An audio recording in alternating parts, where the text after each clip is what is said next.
ఎట్లా నుంచినా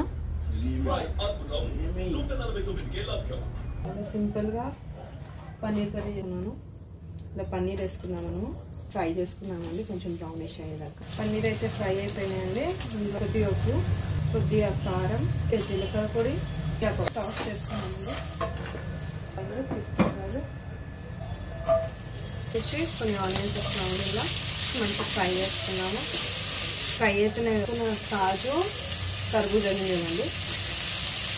ఫ్రై అయిపోయిందండి. Stove off చేసుకున్నాము. ఇప్పుడు కొంచెం పుదీనా, కొంచెం కొత్తిమీర కాడలతో సహా వేసేసుకున్నాము. కరివేపాకు కలిపేసుకొని చల్లారనిద్దాం. మిక్సీలోకి వేసేసుకున్నాము. ఇది మిక్సీ పట్టేసుకుందాం. 3 to 4 స్పూన్స్ ఆయిల్ వేసుకున్నాము. మనము కొంచెం సాజీరా, ఇలాచి, దాల్చిన చెక్క, చిన్న